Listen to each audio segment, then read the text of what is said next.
오늘은 6월의 마지막 주일입니다. 5번째 주일이라서 항상 그랬듯이 가정주일로 지킵니다. 오늘은 가정주일입니다.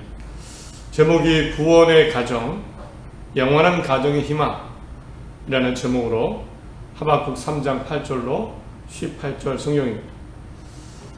가정주일을 지키는 여러 가지 이유가 있지만 당연한 이유가 있다면 두 가지입니다. 하나는요, 무엇보다 모든 사람에게 가정이 있기 때문입니다. 가정이 없는 사람은 없습니다. 혹 가족이 없는 경우는 생깁니다. 가족의 문제, 사별이나 단절, 죽음, 다양한 이유로 가족이 없이 홀로 있는 경우는 생깁니다. 그러나 가정이 없는 사람은 없습니다. 곧 가정은 나 한 사람만 있어도 그것이 가정이기 때문입니다. 1인 가정, 2인 가정, 다문화 가정, 맞벌이 가정, 외벌이 가정, 한부모 가정, 다양한 가정의 말이 있는데 누구나 이 중에 하나는 속합니다. 가정은 누구에게나 있기에 우리가 믿음 생활하고 또 하나님을 믿고 살아갈 때 가정을 생각하게 됩니다. 그래서 가정주의를 지킵니다. 이 가정은 당연히 하나님이 만드신 거죠. 하나님이 제정하신 겁니다. 또 있습니다. 우리가 가정주일, 가정을 생각하는 것은 사실 우리 인생에 가장 크게 영향을 주는 것이 바로 이 가정의 모습이기 때문입니다. 세계 전쟁이 일어납니다.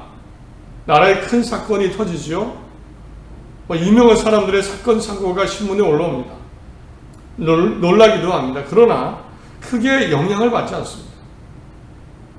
그런데 세계 전쟁이 일어나서 기름값이 올라가고 물가가 올라가면 그래서 가계 지출이 늘어나면 그때 힘들어합니다. 우리 집이 힘듭니다.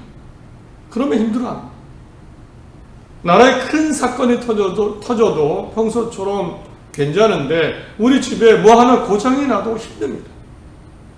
보일러가 하나가 고장이 나도. 가정은 누구에게나 있고 이 가정은 우리가 마주해야 되는 최전방입니다. 문을 열고 들어가면 우리가 봐야 되는 것이고 느껴야 되는 것이고 살아야 되는 것이 가정입니다. 가정은 가장 많이 영향을 주는 것이죠. 그래서 우리는 하나님 앞에 예배하며 하나님 앞에 살아가며 가정을 생각할 수밖에 없습니다. 오늘 가정주일에 하나님 앞에 예배드리면서 하나님께서 우리 가정, 내 가정에 주시는 말씀과 위로와 힘이 있으시기를 소원합니다. 치유와 회복이 있으시길 원합니다. 하나님이 힘주시는 그런 주일 되시기를 간절히 바랍니다. 성경을 읽으시다가 성경에 나오는 여러 가정들의 모습을 보시면서 한 번쯤 이런 의문을 가지신 적이 있는지 모르겠습니다. 저는 있습니다. 이 어떤 가정을 보면 저 가정 이상한데 하나님이 가정에 왜 그러셨을까? 하나님은 어떻게 저 가정에 이럴 수 있을까라는 가정들이 보입니다. 의문이고 정말 하나님 왜 그러셨나 이렇게 느껴지는 가정들입니다. 성경을 가정이라는 가정의 관점에서 읽다 보면 정말 성경에는 수많은 다양한 가정이 있습니다. 뿐만 아니라 가정 중에는 쉽게 받아들이기 쉽지 않아, 인정하고 싶지 않아. 어떻게 저럴 수 있을까? 더 나아가서는 하나님이 왜 그러셨을까? 이런 가정들이 있습니다. 먼저 구약 성경에 일부 다처제 가정들이 많습니다. 결코 좋은 가정의 모습은 아닙니다. 하나님은 남자와 여자가 만나서 한 몸이 된다. 이것이 기본적이고 가장 정상적인 가정의 모습입니다. 그런데 태초부터 창세기 4장 19절을 보면 일부 다처제, 한 남자가 여러 여인과 결혼하는 일이 생겨났습니다. 라멕이 두 아내를 맞이하였으니 하나의 이름은 아다요, 하나의 이름은 실라였다. 그 이후에도 믿음의 아버지라 불리는 아브라함도 아내가 여러 명이었습니다. 그것 때문에 문제가 많이 일어납니다. 아내를 내보내기도 하고 심지어는 죽음의 위험까지 가기도 합니다. 손자 야곱은 물론이고 그 위대한 다윗 왕은 아내가 18명, 19명이었다고 합니다. 아들 솔로몬은 1000명의 아내가 있었다고 합니다. 그때는 그게 일반적이고 괜찮았어 라고 할 수 있는데 다 그런 것도 아닙니다. 그때 살았던 이삭이나 요셉과 같은 사람은 아내가 한 명이었어요. 말씀드린 대로 태초에 하나님이 짝지어준 것은 남자 한 명, 여자 한 명이 한 몸이 되는 거예요. 창세기 2장 24절에 남자가 부모를 떠나 그의 아내와 합하여 둘이 한 몸. 그래서 아담과 하와는 하나였죠. 성경 어디에도 여러 명의 아내를 두라는 말씀이 없습니다. 당연히 여러 명의 아내를 두는 것은 하나님의 원하시고 뜻하신 것은 절대 아닙니다. 그런데 의아한 것은요, 하나님이 조용하셨습니다. 아브라함이 그럴 때, 야곱이 그럴 때, 다윗 왕이 그럴 때, 솔로몬 왕이 그럴 때 하나님은 아무 말씀도 하지 않으십니다. 이런 관점에서 보면 하나님이 도대체 우리 가정에 어떤 관심이 있을까? 이런 의문점이 생깁니다. 하나님의 기준은 뭔가? 하나님이 정말 생각은 하시는 건가? 이런 의문이 들기도 합니다. 성경에 또 이상해 보이는 가정이 있죠. 그 출발이 매우 악한 가정이 있습니다. 대표적으로 하나님이 세우신 다윗 왕과 아내 밧세바의 이야기입니다. 사실 밧세바는 솔로몬의 부하 우리아의 아내로 이미 결혼한 여자입니다.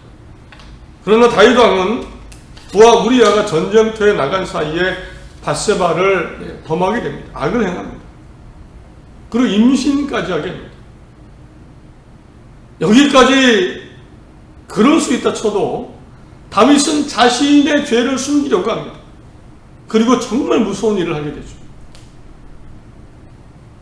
우리아가 자기의 죄, 그 죄를 덮기 위해서 결국은 자신의 부하 우리아를 전쟁터의 최전방 맨 앞에 내보내서 죽을 수밖에, 일부러 죽게 합니다. 우리아는 아무것도 모르죠. 그 가정은 완전히 망가졌습니다.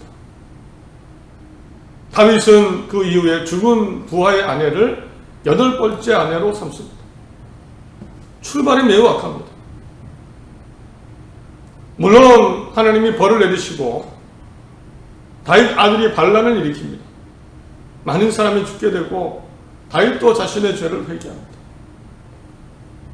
그런데 또 있습니다. 다윗과 밧세바 사이에서 그 임신한 첫 번째 아들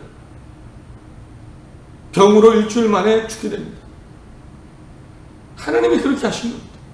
생각해 봅니다. 아들은 무슨 죄인가요? 이 가정에 일주일을 살다가 생을 마감한 이름도 없는 이 장면에서 하나님이 정말 가정을 생각하시는지, 가정의 생명을 생각하시는지. 그 아들은 이름도 없고 죄도 없는데 일주일을 살다가 생을 마감합니다. 하나님이 생각하시는 가정, 하나님은 가정에 어떤 생각이 있으실까요? 하면 두 번째 아들이 바로 솔로몬이죠. 이 아들 죽지 않습니다. 잘 자랍니다. 하나님이 도와주셔서 다윗 왕을 이어, 아버지를 이어 왕이 되고 지혜까지 주셔서 부와 권력을 누립니다. 하나님께 물을 수 있다면 묻고 싶습니다. 첫 번째 아들은 뭐고? 이 가정에 두 번째 아들은 뭡니까? 첫 번째 아들은 그렇게 쓸쓸히 죽고, 첫 번째 아들은, 두 번째 아들은 반대로 부와 권력을 누리고, 하나님이 생각하시는 가정의 정의는 뭡니까? 이렇게 묻게 됩니다. 하나님은 가정을 얼마나 중요하게 여기시고, 얼마나 가정의 공평을 이루시고 정의를 이루시고 하나님의 가정을 어떻게 만들어 가십니까? 묻고 싶은 내용입니다. 또 보겠습니다. 성경에는 심지어는 하나님의 목적과 명령을 이루기 위해서 이상한 결혼을 명령을 받고 고통을 받고 살았던 그 이상한 가정도 있습니다. 제가 볼 때 이상합니다. 바로 호세아 선지자의 가정입니다. 호세아 1장 2절을 보면 여호와께서 비로소 호세아로 말씀하십니다. 여호와께서 호세아에게 이르시되 너는 가서 음란한 아내를 취하여 음란한 자식들을 낳으라. 이 나라가 여호와를 떠나 크게 행음함이니라. 이게 이해가 도대체 이해가 되십니다. 하나님의 뜻을 전하는 호세아를 부르셨는데 첫 번째 명령은 음란한 여인과 결혼해라. 그리고 음란한 자녀를 낳아라. 그 이유는요, 사실 그 상황은 이해되는데 그것 때문에 이렇게까지 하시는지 이해는 되지 않습니다. 그때 이 나라가, 이스라엘이 하나님을 버리고 우상을 숭배했습니다. 마치 남편을 버리고 다른 남자에게 간 그런 모습입니다. 배신이죠. 신앙의 배신입니다. 하나님은 이것을 표현하고자 하신 겁니다. 호세아에게 음란한 여인과 결혼하게 하셨고 그 음란한 여인은 다른 남자를 또 찾아갈 것이고 반드시 이것을 마치 이스라엘이 하나님을 버리고 우상을 숭배한 모습으로 나타내시려고 상징적으로 호세아에게 이런 결혼을 명령하신 겁니다. 하나님의 가정을 생각하실까요? 그리고요, 둘째 아들이 태어납니다. 둘째 아들의 이름이 이렇습니다. 로루하마. 그 뜻을 보면 자비를 받지 못한 자. 아니, 이름을 어떻게 자비를 받지 못한 자로 지켰습니까? 이 아들은 또 뭡니까? 딸의 이름은요, 딸의 이름이죠. 딸의 이름이 자비를 받지 못한 자. 세 번째 아들이 태어납니다. 로암이라고 지었습니다. 내 백성이 아니다라는 뜻입니다. 이름을 내 백성이 아니다. 애들은 무슨 잘못입니까? 실제로 하나님의 생각대로 이 고멜이라는 아내는 다른 남자를 쫓아가서 거기에 노예가 되어버립니다. 하나님 명령하시죠. 데려와라. 그래서 호세아는 또 가서 이 고멜이라는 아내를 데려오기 위해서 은 15개와 보리 18마리를 주고 지불하고 값을 대신 지불하고 아내를 다시 데려옵니다. 아내가 빚어지고 노예까지 된 겁니다. 이 모든 이유는 이스라엘이 하나님을 버린 것을 상징적으로 표현하시기 위해, 그렇게 사랑하신다고 표현하시기 위해. 내용은 이해가 되는데, 그러면 호세아와 그의 가정과 아들, 딸들은 뭡니까? 하나님의 가정에 대한 생각이 얼만큼 있으신지. 그 아들, 딸을 자비를 받지 못한 자, 내 백성이 아니다라고 직기하실 정도의 하나님의 마음. 사실 받아들이기가 어렵습니다. 마지막으로 또 한 사람 보겠습니다. 이 가정은 하나님 때문에 산산이 부서진 가정입니다. 제 표현이 결코 아주 틀리지 않습니다. 실제로 하나님 때문에 고통받다가 고통을 크게 받습니다. 정말 인간이라는 받을 수 있는 가장 큰 고통을 받은 것 같습니다. 바로 욥이라는 사람입니다. 욥은 하나님을 인정하고 존경하며 하나님도 인정할 정도의 참 믿음의 의인입니다. 악한 사람도 아니고 의인입니다. 그런데 어느 날 하나님이 사탄과 내기를 하십니다. 사탄은 이렇게 도발을 하죠. 하나님, 저 욥이 하나님을 이렇게 잘 섬기는 것은 하나님이 물질과 복을 주셨기 때문입니다. 건강을 지켜주셨기 때문입니다. 만약 욥의 모든 것을 빼앗아 가시면 하나님을 저주할 겁니다. 철자는 그렇게 잘 안 믿습니다. 하나님은 응답하십니다. 그럼 한번 그렇게 해보자. 이때부터입니다. 한번 그렇게 해보자. 대신 욥의 생명은 건들지 말라. 욥은요, 생명은 붙어 있는데 그 가정의 산산이 무너지는 것을 목격하고 경험하고 가슴 아파합니다. 재앙과 도적죄가 몰려와서 재산을 다 가져가고, 심지어 자연재해가 일어나서 10명의 자녀들이, 아들, 딸들이 다 죽습니다. 몸에 종기가 나서 몸을 긁지 않으면 하루하루를 보낼 수가 없고요. 아내조차 이렇게 얘기합니다. 하나님을 저주하고 죽어라. 인간이 경험할 수 있는, 가정에 일어날 수 있는 최악의 고통을 경험합니다. 이거 하나님 때문에 일어난 겁니다. 하나님이 해보자고 하셨어요. 이 모습에서 하나님이 정말 가정을 어떻게 생각하시는지, 하나님이 내놓으실 게 뭐가 있는지 생각하게 됩니다. 내놓으실 게 뭐가 있습니까? 가정에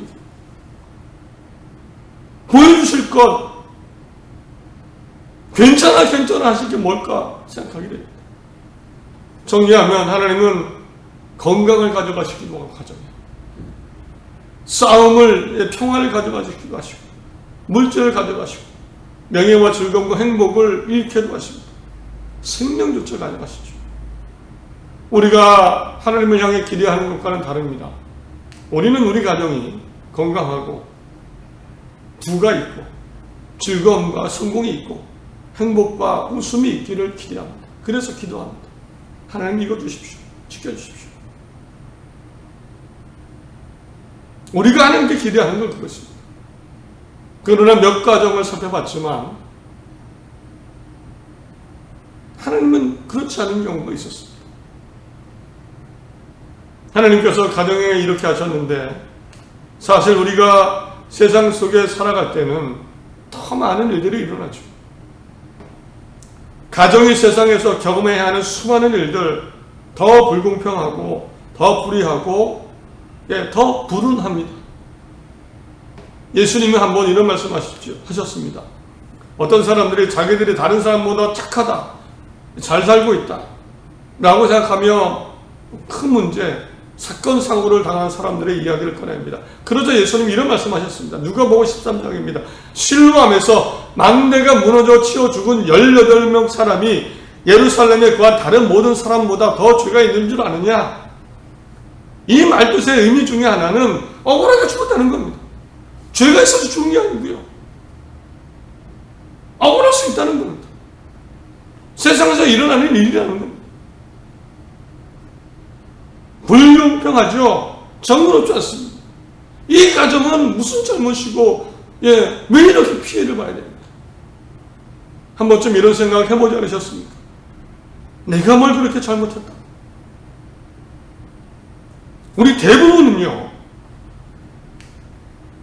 잘못하지만 그렇게 잘못하는 것도 아니고 살려고 발버둥치고, 그런 나보다 훨씬 나쁜 사람, 잘 살기도 하고 부유하기도 하고 일이 잘 되기도 하고 잘 도망가고 잘 피해 다니고 그러고도 평안하게 삽니다. 그런데 나는 왜, 우리는 왜, 우리 가정은 왜? 라는 생각 해보지 않으셨습니까? 억울하고 불공정하고 이런 생각 속에 과연 그러면 하나님께서 분명 가정은 하나님이 만드신 겁니다. 가정을 위로하고 가정을 어떤 가정이라도 다 품을 수 있는, 괜찮지 않니? 괜찮지 않냐라고 대답하실 수 있는 게 무엇이 있을까? 생각해 봤습니다.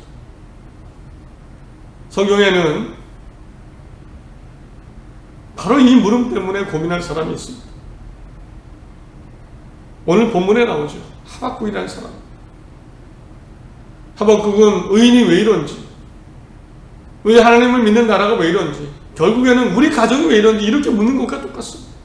내 인생이, 우리 인생이 왜 이런지, 우리 가정이 왜 이런 고통을 받아야 되는지 이렇게 힘들어했던 사람입니다. 악한 사람이 잘 되고 악한 나라, 하나님을 믿지 않는 나라가 쳐들어와서 의인을 죽이고 가정은 무너지고 파괴되고 하나님께 물었습니다. 하나님이 말씀을 해주시지만 잘 될 거야 라고 해주시지만 위로가 되지 않습니다. 그런데 하박국이, 그 어떤 말에도 움직이지 않던 하박국이 위로를 받았던 환상이 하나 있습니다. 바로 오늘 본문입니다. 그 그 환상은 하나님의 구원에 대한 환상입니다. 오늘 3장에는요, 구원이라는 단어가 세 구절에 나옵니다. 8절 여호와께서 구원의 병거를 모시오노. 13절 주께서 주의 백성을 구원하시려고 기름 부음 받은 자를 구원하시려고 나오사. 18절 나는 여호와로 말미암아 즐거워하여 나는 하며 나의 구원의 하나님으로 말미암아 기뻐합니다. 하박국은 하나님께 여러 가지 이야기 들었습니다. 정의가 이루어질 거야. 악한 사람 벌 받을 거야. 미루가 되지 않았습니다. 왜냐하면 현실이 너무 힘들기 때문입니다. 현실이 아무라고 힘듭니다. 고통을 당합니다. 그러나 하박국은 하나님의 생생한 구원의 환상을 보게 됩니다. 말로만 들은 게 아니고 구원의 환상을 보게 됩니다. 하나님의 구원의 병거를 타고 오시는 모습을 보게 됩니다. 구원의 병거를 내가 보니 여호와께서 구원의 병거를 모신다. 구원의 병거를 타고 오시는 모습, 하나님을 보게 됩니다. 타시고 이스라엘 백성 의인의 삶, 가정을 구원하시는 환상을 경험합니다. 악을 물리치시고 생생하게 경험합니다. 물론 하박국은 단순히 우리 구해주실 거야, 악한 나라에서 구해주실 거야, 이렇게까지 이런 정도만 깨달았는지 모르지만 그 정도가 아니죠. 하나님은 삶뿐만 아니라 영혼의 구원을 이루시는 분입니다. 하박국은 그 구원, 영원한 구원, 그것을 몸소 경험하고 마음이 바뀝니다. 구원이 있다면 다 덮을 수 있습니다. 없어도 사라져도 힘들어도 견뎌내고 나아갈 수 있습니다. 영원한 구원이 있다. 우리 가정에 일어나는 수많은 일들, 여전히 이해가 되지 않고 불공평하고 정의롭지 않습니다. 그러나 우리 가정을 어떤 가정이라도 품을 수 있는 것은 하나님의 영원한 구원입니다. 다윗의 그 죽은 아들 하나님이 구원하셨다고 저는 믿습니다. 불의하게 죽은 그 우리야 하나님이 구원하셨다고 믿습니다. 최종 결론이 구원이기 때문에 우리는 살아갈 수 있고, 하나님이 우리 가정에 내놓으시는 구원이 있기에 우리는 괜찮습니다. 이 세상은 지나가고 가정은 바뀝니다. 파괴되기도 합니다. 죽음이 있기도 하죠. 문제를 당합니다.